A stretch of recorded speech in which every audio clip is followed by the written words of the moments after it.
Welcome to Yarns to Spin, the podcast where every story tells a song. Here you will find an eclectic collection of unusual stories, strange happenings, tall tales, folklore, and intriguing Americana. What is better than hearing a good story? Listening to the song that goes along with it. Yarns to Spin presents the Searching for Hope song.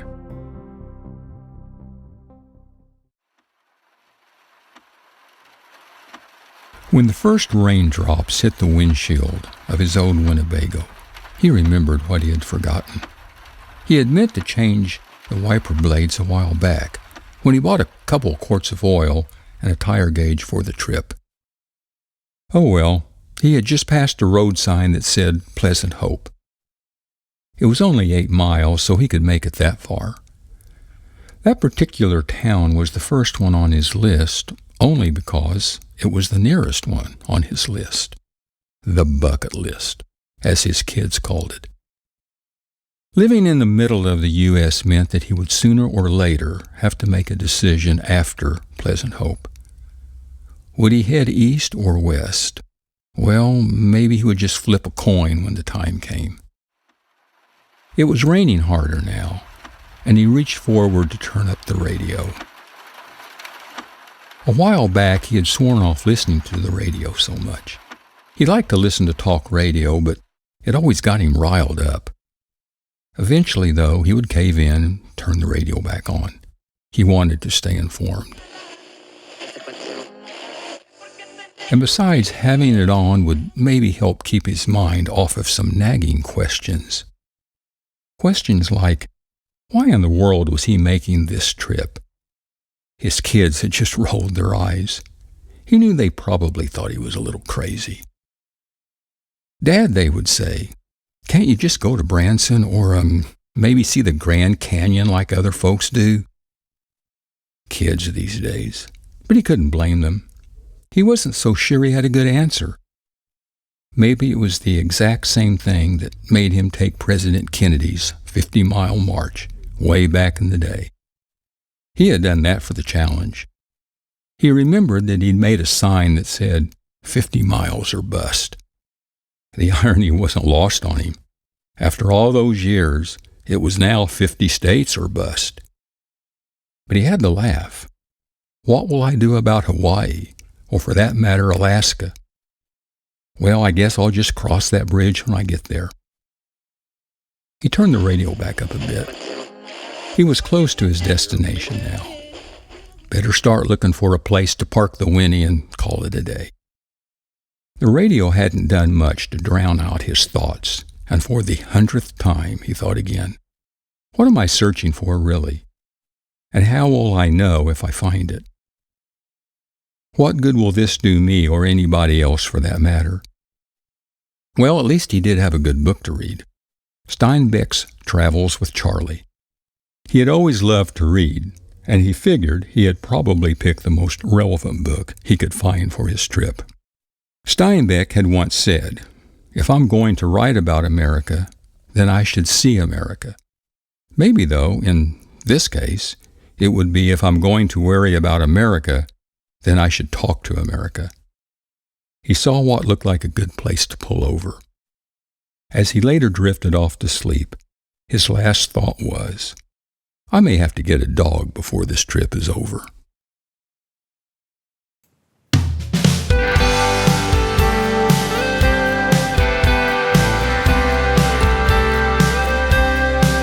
He drove an old Winnebago, painted red, white, and blue, bought some gas and a map, just passing on through, so I thought I'd ask, where you headed to?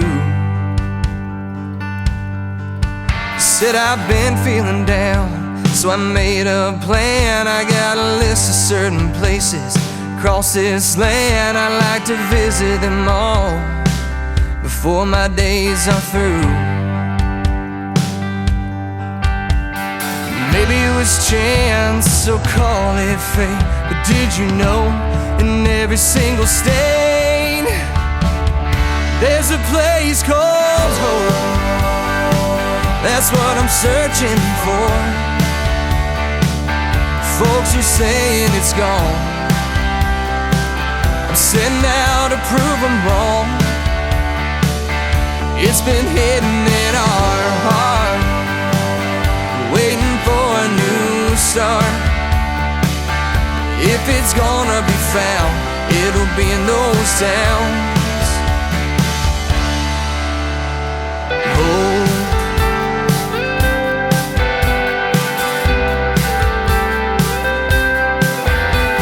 It seems anymore I can't listen to the news.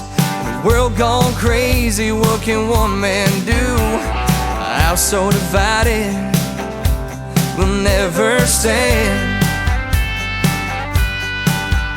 But I think we'll see the future by looking to the past. What once brought us all together will make us last. It started with hope, that's what built this land.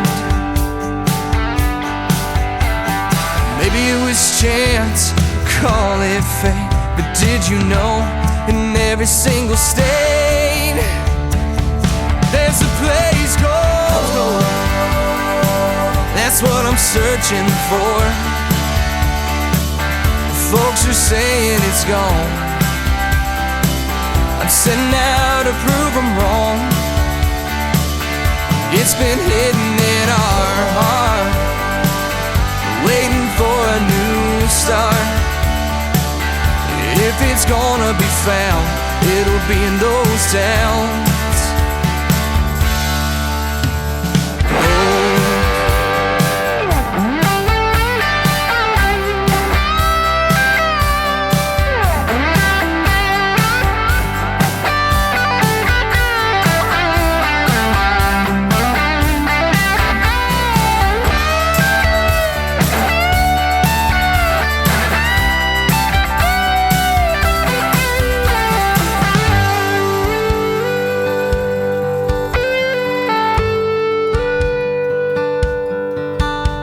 Well, he drove on off, I never saw him again. You know it got me thinking that just around the bend there's a place called hope, that's what I'm searching for. Folks are saying it's gone, I'm setting out to prove them wrong. It's been hidden in our hearts, waiting for a new start. If it's gonna be found, it'll be in those towns. Oh,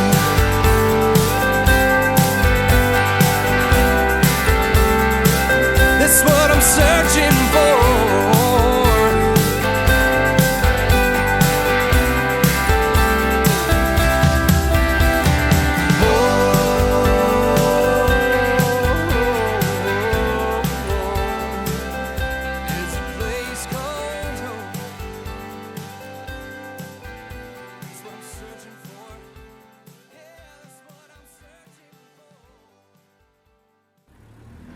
The sun was starting to go down as he pulled out to get on Interstate 44, heading west. Heads or tails, it had landed tails, and west it was. It was a pretty sunset. He had purchased those wiper blades, but there was no more rain in the forecast. He then remembered, though, what he had forgotten.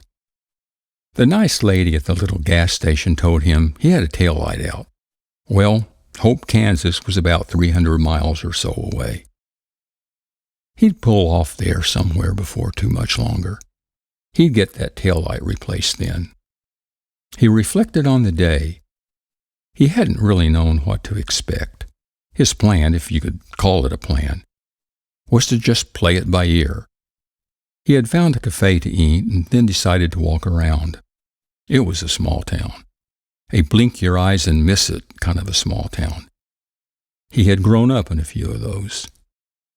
He walked by what looked to be a feed and grain store and noticed a man sitting on a bale of hay. The man was wearing Big Smith coveralls, and had a Vietnam vet cap. "Nice weather we're having," he said with a smile. "Could use some more rain, though. Hope we get some soon." Well, that was a conversation starter, if there ever was one. And then there was that word. The one word that had kick-started this whole trip. Hope. And right then it came to him. He asked the man if he knew how the town got its name. The man shook his head. "No, but I got a sow, and I'm sure hoping for a big litter." The feed store owner had overheard the conversation, and he joined in. "Yeah, I'm hoping for some more rain, too.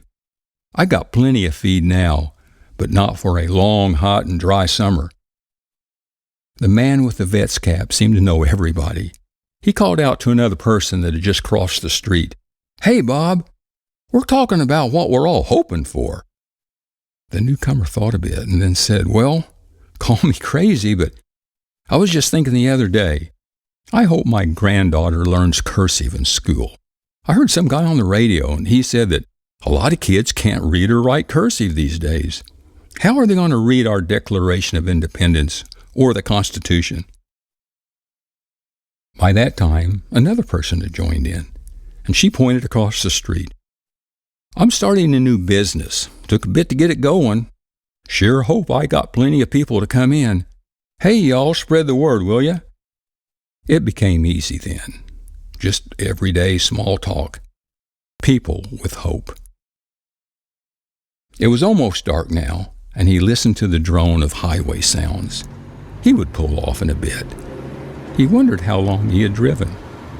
He was surprised it was 2 hours. Then it dawned on him. He hadn't listened to the radio in all that time. Been a long time since that had happened. He remembered the clerk waving goodbye as he pulled out of that gas station. Good folks in that little town. He wondered, did Hope build that town? Is that how it got its name? And what about the next one? And the next one after that? As he drove on, a poem he had read as a kid crossed his mind. He couldn't remember the title or much of the words. This much, though, he recalled. "The woods are dark and deep, but I have promises to keep and miles to go before I sleep."